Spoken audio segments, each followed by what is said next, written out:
Hello friends, welcome to study time. Friends, आज हम लोग जनरल अवेयरनेस के कुछ अति महत्वपूर्ण क्वेश्चंस के बारे में डिस्कस करने वाले हैं, जो कि आपके आने वाले सभी एग्जाम्स के लिए बहुत ही ज़्यादा हेल्पफुल होगा, चाहे वो आपका सेंट्रल लेवल एग्जाम हो या फिर स्टेट लेवल एग्जाम हो। ठीक है, तो चलिए शुरू करते हैं और देखते हैं आज का हमारा पहला प्रश्न। हमारा पहला प्रश्न है कि निम्न में से कौन सा एक बौद्ध संग्रह 16 महाजनपदों का उल्लेख करता है? ए अंगुत्तर निकाय, बी मध्यम निकाय, सी खुदक निकाय या डी दीर्घ निकाय। तो इस क्वेश्चन का राइट आंसर होगा ऑप्शन नंबर ए यानी अंगुत्तर निकाय। ठीक है, हमारा अगला प्रश्न है कि अवेस्ता और ऋग्वेद में समानता है। तो पूछ रहा है कि अवेस्ता जो है वो किस क्षेत्र से संबंधित है? A Bharat, B Iran, C Israel या डी मिस्र। तो इस क्वेश्चन का हमारा राइट आंसर होगा ईरान से, यानी ऑप्शन नंबर बी करेक्ट हो जाएगा। ठीक है, हमारा अगला प्रश्न है कि कुषाण काल के दौरान मूर्तिकला की गंधार शैली निम्न में से किसका मिश्रण है?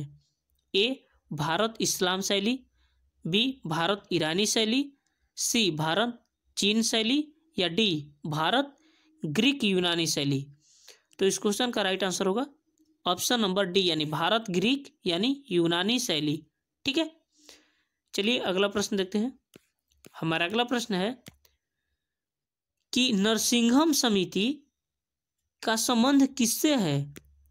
ए बैंक के क्षेत्र के सुधार में, बी बैंक उद्योग के विकास में, सी बीमा के क्षेत्र सुधार में या ऑप्शन नंबर डी 1 और 3 दोनों सही है।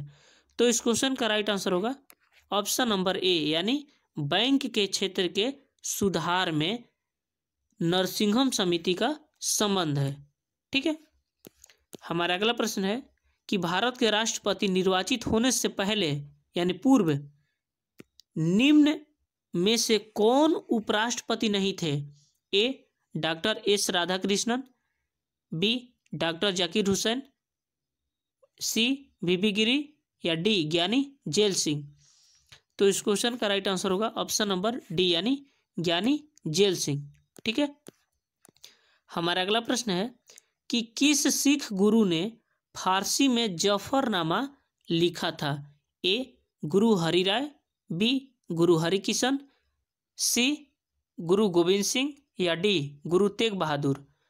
तो इस क्वेश्चन का राइट आंसर होगा ऑप्शन नंबर सी यानी गुरु गोविंद सिंह। ठीक है, हमारा अगला प्रश्न है कि राज्यसभा किसके द्वारा भंग किया जा सकता है? ए राष्ट्रपति द्वारा, बी प्रधानमंत्री द्वारा, सी मंत्रिपरिषद द्वारा या डी उपयुक्त में से किसी के द्वारा नहीं। तो आप सबको पता होगा कि राज्यसभा जो होता है वो एक अस्थाई सदन होता है, अस्थाई सदन होता है। ठीक है, और इस सदन को किसी के द्वारा भी भंग नहीं किया जा सकता है। इसका मतलब इस क्वेश्चन का राइट आंसर होगा ऑप्शन नंबर डी यानी इनमें से किसी के द्वारा नहीं। ठीक है, चलिए अगला प्रश्न देखते हैं। हमारा अगला प्रश्न है कि दक्षिण भारत के संदर्भ में एरीपति का अर्थ क्या था? ए जलाशय की भूमि, बी चारागाह की भूमि, सी जंगल की भूमि या डी इनमें से कोई नहीं। तो इस क्वेश्चन का राइट आंसर होगा ऑप्शन नंबर ए यानी जलाशय की भूमि। ठीक है, हमारा अगला प्रश्न है कि फ्रांस की सरकार ने किस वर्ष भारत स्थित फ्रांसीसी बस्तियों का अधिकार भारत सरकार को सौंप दिया? ए 1951 में, बी 1954 में, सी 1961 में या डी 1955 में। तो इस क्वेश्चन का राइट आंसर होगा ऑप्शन नंबर बी यानी 1954 में। ठीक है, हमारा अगला प्रश्न है कि मसनवी जो बाबर द्वारा मुस्लिम कानून के नियमों का संग्रह है क्या? ए मुबाइन, बी दीवान, सी प्रोसाडी पर तुर्की संग्रह या डी बाबरनामा। तो इस क्वेश्चन का राइट आंसर होगा ऑप्शन नंबर ए यानी मुबाइन। ठीक है, हमारा अगला प्रश्न है कि परमाणु की प्रभावी त्रिज्या कितनी होती है? ए 10⁻6 मीटर, 10⁻⁻6 मीटर, बी 10⁻−10 मीटर, सी 10⁻−14 मीटर, या डी 10⁻−15 मीटर। तो इस क्वेश्चन का राइट आंसर होगा ऑप्शन नंबर बी यानी 10⁻−10 मीटर। ठीक है। हमारा अगला प्रश्न है कि इलेक्ट्रॉनिक कंप्यूटर का आविष्कार किसने किया? A Marconi, B Alan M Turing, C Alexander Graham Bell, या ऑप्शन डी इनमें से कोई नहीं। तो इस क्वेश्चन का राइट आंसर होगा ऑप्शन नंबर बी यानी एलन एम ट्यूरिंग। और इन्होंने ही जो ट्यूरिंग मशीन है उसका भी आविष्कार किया था। ठीक है। हमारा अगला प्रश्न है कि धातु जो गर्म सोडियम हाइड्रोक्साइड विलयन से अभिक्रिया करके हाइड्रोजन गैस देती है वो क्या कौन सी धातु है? ए कॉपर, बी आयरन यानी लोहा, और सी एजी यानी चांदी, या डी जिंक यानी जेडेन। तो इस क्वेश्चन का राइट आंसर होगा ऑप्शन नंबर डी यानी जिंक। ठीक है। हमारा अगला प्रश्न है कि प्रकाश संश्लेषण के लिए कौन सी गैस आवश्यक है? ए O2, बी CO, सी N2, या डी CO2। तो आप सबको पता होगा कि प्रकाश संश्लेषण के लिए पौधों को कार्बन डाइऑक्साइड मिलना बहुत जरूरी है। चलिए अगला प्रश्न देखते हैं। हमारा अगला प्रश्न है कि निम्नलिखित में से कौन सी भाषा संविधान की 8वीं अनुसूची में नहीं है? ए उर्दू, बी नेपाली, सी कोंकणी, या डी भोजपुरी। तो भोजपुरी जो भाषा है वो संविधान की 8वीं अनुसूची में नहीं है। ठीक है। हमारा अगला प्रश्न है कि राज्य का मुख्यमंत्री किसके प्रति उत्तरदायी होता है? ए राज्यपाल, बी विधानसभा, सी विधान परिषद, या डी प्रधानमंत्री। तो इस क्वेश्चन का राइट आंसर होगा ऑप्शन नंबर बी यानी विधानसभा। ठीक है। हमारा अगला प्रश्न है कि भारत के नियंत्रक और महालेखा परीक्षक की रिपोर्ट की समीक्षा करने वाली संसदीय समिति कौन सी है? ए आकलन समिति, बी प्रसव समिति, सी लोक सेवा समिति, या डी इनमें से कोई नहीं। तो इस क्वेश्चन का राइट आंसर होगा ऑप्शन नंबर सी यानी लोक सेवा समिति। ठीक है। हमारा अगला प्रश्न है कि बलवंत राय मेहता समिति को किसको अधिक शक्तिशाली बनाने का सुझाव दिया था? ए ग्राम सभा, बी ग्राम पंचायत, सी पंचायत समिति, या डी जिला परिषद। तो इस क्वेश्चन का राइट आंसर होगा ऑप्शन नंबर सी यानी पंचायत समिति। ठीक है।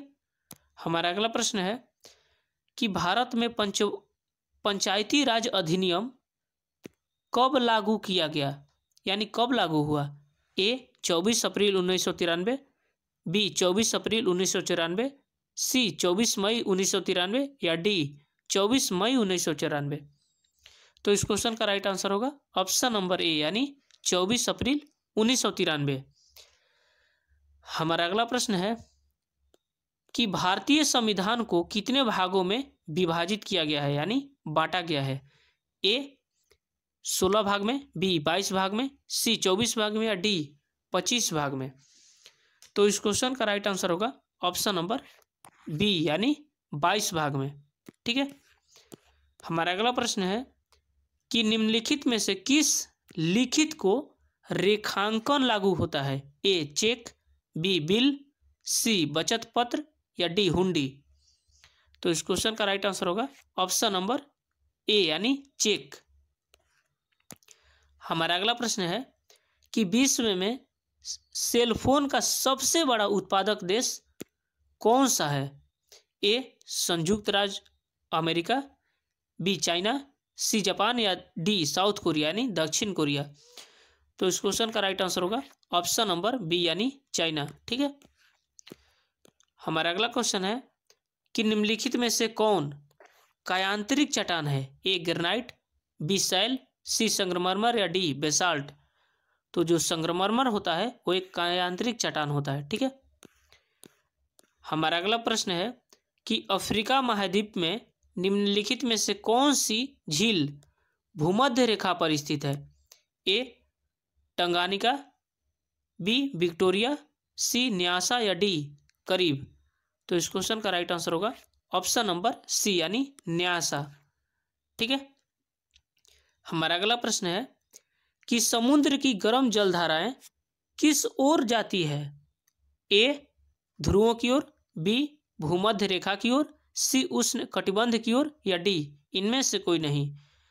तो इस क्वेश्चन का राइट आंसर होगा ऑप्शन नंबर ए यानी ध्रुवों की ओर। ठीक है। हमारा अगला क्वेश्चन है कि संसार की सबसे बड़ी पोतवाहक नहर कौन सी है? ए कील नहर, बी पनामा नहर, सी सू नहर या डी स्वेज नहर। तो जो स्वेज नहर है वो संसार की सबसे बड़ी पोतवाहक नहर है। ठीक है। हमारा अगला प्रश्न है कि निम्नलिखित में से कौन एक स्थल रुद्ध देश है? ए कजाकिस्तान, सी तुर्कमेनिस्तान, सी ताजिकिस्तान या डी उज्बेकिस्तान। तो इस क्वेश्चन का राइट आंसर होगा ऑप्शन नंबर सी यानी ताजिकिस्तान। ठीक है। हमारा अगला प्रश्न है कि किस जनजाति के लोग सर्वभक्षी की श्रेणी में आते हैं? ए पिग्मी, बी पूनम, सी बुशमैन या डी कजाक। तो इस क्वेश्चन का राइट आंसर होगा ऑप्शन नंबर सी यानी बुशमैन। ठीक है। हमारा अगला प्रश्न है कि गुप्तकालीन सिक्कों का सबसे बड़ा ढेर कहां से प्राप्त हुआ? ए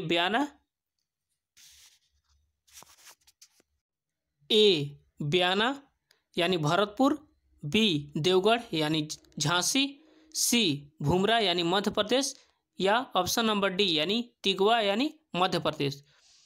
तो इस क्वेश्चन का राइट आंसर होगा ऑप्शन नंबर ए यानी बयाना जो कि भरतपुर में है। ठीक है। हमारा अगला प्रश्न है कि गुप्त शासकों द्वारा जारी किए गए चांदी के सिक्के क्या कहलाते थे? ए रूपक, बी करसापन, सी दिनार या डी पन। तो इस क्वेश्चन का राइट आंसर होगा ऑप्शन नंबर ए यानी रूपक कहलाते थे। ठीक है। हमारा अगला प्रश्न है कि निम्न मुसलमान विद्वानों में से हिंदी साहित्य के लिए किसका सबसे महत्वपूर्ण योगदान है? ए अबुल फजल, सी बी फेजी या सी अब्दुल रहीम खान खन्ना या ऑप्शन डी अब्दुल कादिर बदायूनी। तो इस क्वेश्चन का राइट आंसर होगा ऑप्शन नंबर सी यानी अब्दुल रहीम खान खन्ना। ठीक है। हमारा अगला क्वेश्चन है कि ढीली का जो कि वर्तमान में दिल्ली के नाम से जानते हैं इसका स्थापना कब हुआ था? किसने किया था? ए चौहानों ने, बी तोमरों ने, सी परमारों ने या डी प्रतिहारों ने। तो इस क्वेश्चन का राइट आंसर होगा ऑप्शन नंबर बी यानी तोमरों ने। ठीक है। हमारा अगला क्वेश्चन है कि जैन साहित्य का संकलन किस भाषा व लिपि में है? ए संस्कृत और देवनागरी, बी प्राकृत और अर्ध मागधी या सी पाली और पूर्ण मागधी या डी संस्कृत और ब्राह्मणी। तो इस क्वेश्चन का राइट आंसर होगा ऑप्शन नंबर बी यानी प्राकृत और अर्ध मागधी। ठीक है। हमारा अगला क्वेश्चन है कि आदि ग्रंथ किसके संकलित किया था? यानी आदि ग्रंथ जो है वो किसने संकलित किया था? ए गुरु नानक ने, बी गुरु रामदास ने, सी गुरु अर्जुन ने या डी गुरु गोविंद सिंह ने। तो इस क्वेश्चन का राइट आंसर होगा ऑप्शन नंबर सी यानी गुरु अर्जुन ने। ठीक। हमारा अगला क्वेश्चन है कि किसके शासनकाल में प्रथम आंग्ल मराठा युद्ध जो कि 1775 से 82 तक हुआ? ए माधवराव, बी नारायण राव, सी माधवराव और नारायण राव दोनों या डी बाजीराव द्वितीय। तो इस क्वेश्चन का राइट आंसर होगा ऑप्शन नंबर सी यानी माधवराव और नारायण दोनों। ठीक है। चलिए अगला प्रश्न देखते हैं। हमारा अगला प्रश्न है कि सहायक संधि को सुनिश्चित एवं व्यापक स्वरूप किसने प्रदान किया था? ए डुप्ले, बी लॉर्ड वेलेजली या सी लॉर्ड डलहौजी या डी क्लाइव। तो इस क्वेश्चन का राइट आंसर होगा ऑप्शन नंबर बी यानी लॉर्ड वेलेजली ने। ठीक है। हमारा अगला प्रश्न है कि विजयनगर के उस पहले शासक की पहचान करें जिसमें बहमनियों यानी बहमनियों से गोवा को छीना? ए हरिहर प्रथम, सी हरिहर द्वितीय, सी सिकबुका प्रथम, या डी देवराय द्वितीय। तो इस क्वेश्चन का हमारा राइट आंसर होगा ऑप्शन नंबर बी यानी हरिहर द्वितीय। हमारा अगला प्रश्न है कि महावीर की मृत्यु के बाद जैन संघ का अगला अध्यक्ष कौन हुआ? ठीक है, यानी महावीर जी का जब मृत्यु हो गया तो उनके बाद जैन संघ का अगला अध्यक्ष कौन बनाया गया? ए घोषाल, बी मल्लिनाथ, सी सुधर्मन, या डी वज्र स्वामी। तो इस क्वेश्चन का राइट आंसर होगा ऑप्शन नंबर सी यानी सुधर्मन। ठीक है, हमारा अगला प्रश्न है कि भक्त तुकाराम कौन से मुगल सम्राट के समकालीन थे? ए बाबर, बी अकबर, सी जहांगीर, या डी औरंगजेब। तो इस क्वेश्चन का राइट आंसर होगा ऑप्शन नंबर सी यानी जहांगीर के समकालीन थे। ठीक है, हमारा अगला क्वेश्चन है और ये लास्ट क्वेश्चन है और इस क्वेश्चन को हम लोग होमवर्क के रूप में रखेंगे। यानी इस क्वेश्चन को आप लोगों को जवाब देना है कि बी आर अम्बेडकर की पढ़ाई और लिखाई में किसने बड़ा सहयोग दिया था, यानी सबसे ज़्यादा किसने सहयोग किया। ठीक है, तो आज का क्वेश्चन जो है हमारा यहीं पे समाप्त होता है। तब तक के लिए अच्छे से पढ़ाई करते रहिए, मिलते हैं नेक्स्ट वीडियो में। तब तक के लिए जय हिंद।